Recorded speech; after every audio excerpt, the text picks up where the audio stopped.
বাংলাদেশে স্বৈরাচার সরকার পতনের পর থেকেই নতুন করে আলোচনায় এসেছে ভারত বাংলাদেশ সীমান্ত উত্তেজনা। বহু বছর ধরে চলে আসা সীমান্তে নিজেদের গতানুগতিক আচরণ থেকে ধীরে ধীরে বের হয়ে আসছে বিজিবি। ভারতীয় বিএসএফকে বিভিন্ন ইস্যুতে দেওয়া হচ্ছে কড়া জবাব, করা হচ্ছে সতর্ক। ভারত বাংলাদেশ সম্পর্কের নানা মেরুকরণের মাঝে তাই বাড়তি গুরুত্ব পাচ্ছে নিরাপত্তা ইস্যু। আর এবার সে ইস্যুকে কেন্দ্র করে আরও তৎপর হওয়ার পরিকল্পনা করছে ভারত। এসেছে ভারতীয় সেনাবাহিনীকে বাংলাদেশ পরিস্থিতি বিশ্লেষণের বিশেষ নির্দেশনা। ভারতের সশস্ত্র বাহিনীর কমান্ডারদের বাংলাদেশের বর্তমান পরিস্থিতি বিশ্লেষণ করার আহ্বান জানিয়েছেন দেশটির প্রতিরক্ষামন্ত্রী রাজনাথ সিং। অপ্রত্যাশিত যে কোনো কিছু মোকাবিলার জন্য প্রস্তুত থাকার আহ্বান জানান তিনি।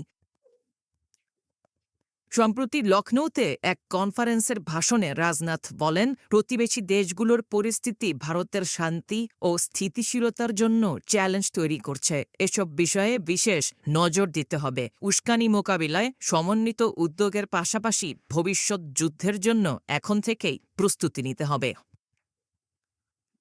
রাজনাথের এই বক্তব্যে বাংলাদেশের নাম সরাসরি উল্লেখ না করা হলেও তিনি বাংলাদেশ পরিস্থিতির দিকে ইঙ্গিত করেছেন বলে মনে করছেন বিশ্লেষকরা। তবে ভবিষ্যৎ যুদ্ধের প্রস্তুতির কথা বলে রাজনাথ ঠিক কিসের ইঙ্গিত দিয়েছেন সেটা নিয়েও প্রশ্ন তুলেছেন অনেকে।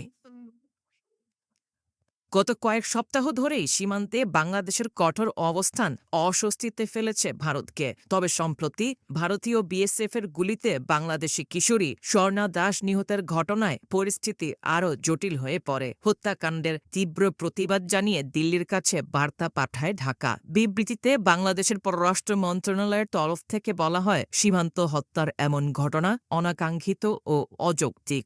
ভারত সরকারকে এ ধরনের জঘন্য কাজের পুনরাবৃত্তি রোধ করে দায়ী ব্যক্তিদের বিচারের আওতায় আনার আহ্বান জানিয়েছে বাংলাদেশ সরকার।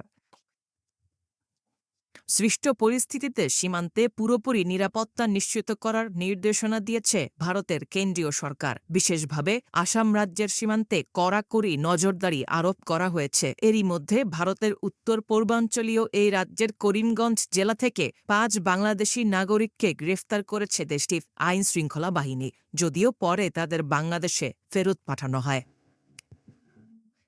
নিরাপত্তা বিশ্লেষকদের মতে বাংলাদেশ ও ভারতের রাজনৈতিক উত্তেজনার সরাসরি প্রভাব পড়ছে দেশ দুটির সীমান্ত এলাকাতে। তাই ভবিষ্যতের যে কোনো অনাকাঙ্ক্ষিত পরিস্থিতি মোকাবেলায় দুই পক্ষকেই ধৈর্য ও সহনশীলতার পরিচয় দিতে হবে এবং জোর দিতে হবে দ্বিপাক্ষিক আলোচনার দিকেও।